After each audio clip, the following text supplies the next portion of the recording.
First Flight, Chapter 1, A Letter to God, by G.L. Fuentes. Before you read, they say faith can move mountains, but what should we put our faith in? This is the question the story delicately poses. Lencho is a farmer who writes a letter to God when his crops are ruined, asking for 100 pesos. Does Lencho's letter reach God? Does God send him the money? Think what your answers to these questions would be and guess how the story continues before you begin to read it. The house, the only one in the entire valley, sat on the crest of a low hill. From this height, one could see the river and the field of ripe corn dotted with the flowers that always promised a good harvest. The only thing the earth needed was a downpour or at least a shower. Throughout the morning, Lencho, who knew his fields intimately, had done nothing else but see the sky towards the northeast. Now we are really going to get some water, woman. The woman who was preparing supper replied, Yes, God willing. The older boys were working in the field while the smaller ones were playing near the house until the woman called to them all, Come for dinner. It was during the meal that, just as Lencho had predicted, big drops of rain began to fall. In the northeast, huge mountains of clouds could be seen approaching. The air was fresh and sweet. The man went out for no other reason than to have the pleasure of feeling the rain on his body. And when he returned, he exclaimed, These aren't raindrops falling from the sky. They are new coins. The big drops are 10-cent pieces and the little ones are fives. With a satisfied expression, he regarded the field of ripe corn with its flowers draped in a curtain of rain. But suddenly a strong wind began to blow, and along with the rain, very large hailstones began to fall. These truly did resemble new silver coins.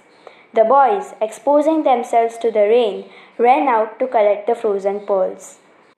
It's really getting bad now, exclaimed the man. I hope it passes quickly. It did not pass quickly. For an hour, the hail rained on the house, the garden, the hillside, the cornfield, on the whole valley. The field was white as if covered with salt. Not a leaf remained on the trees. The corn was totally destroyed. The flowers were gone from the plants. Lencho's soul was filled with sadness. When the storm had passed, he stood in the middle of the field and said to his sons, A plague of locusts would have left more than this. The hail has left nothing. This year we will have no corn. That night was a sorrowful one. All our work for nothing. There's no one who can help us. We'll all go hungry this year. But in the hearts of all who lived in that solitary house in the middle of the valley, there was a single hope, help from God. Don't be so upset, even though this seems like a total loss. Remember, no one dies of hunger. That's what they say, no one dies of hunger. All through the night, Lencho thought only of this one hope, the help of God, whose eyes, as he had been instructed, see everything, even what is deep in one's conscience. Lencho was an ox of a man, working like an animal in the fields, but still he knew how to write. The following Sunday, at daybreak, he began to write a letter which he himself would carry to town and place in the mail. It was nothing less than a letter to God. God, he wrote, if you don't help me, my family and I will go hungry this year. I need 100 pesos in order to sow my field again and to live until the crop comes, because the hailstorm. He wrote to God on the envelope, put the letter inside, and still troubled went to town. At the post office, he placed a stamp on the letter and dropped it into the mailbox. One of the employees, who was a postman and also helped at the post office, went to his boss laughing heartily and showed him the letter to God.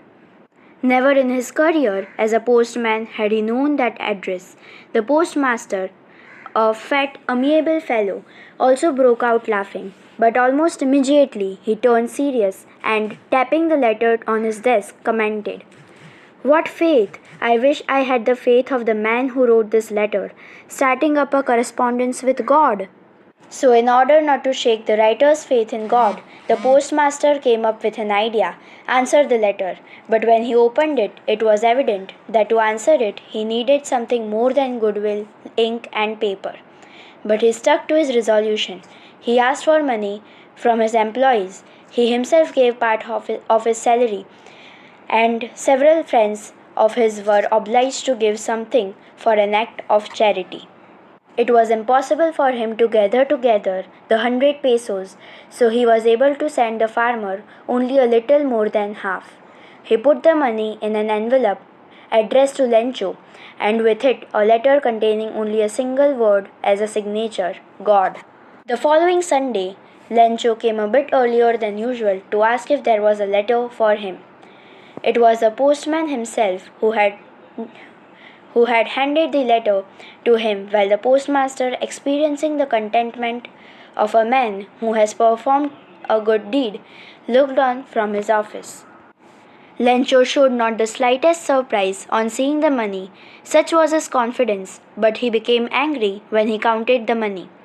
God could not have made a mistake, nor could he have denied Lencho what he had requested. Immediately, Lencho went up to the window to ask for paper and ink. On the public writing table, he started to write, with much wrinkling of his brow, caused by the effort he had made to express his ideas. When he finished, he went to the window to buy a stamp which he licked and then affixed to the envelope with a blow of his fist. The moment the letter fell into the mailbox, the postmaster went to open it. It said, God, of the money that I asked for, only 70 pesos reached me. Send me the rest since I need it very much. But don't send it to me through the mail because the post office employees are a bunch of crooks. Lencho.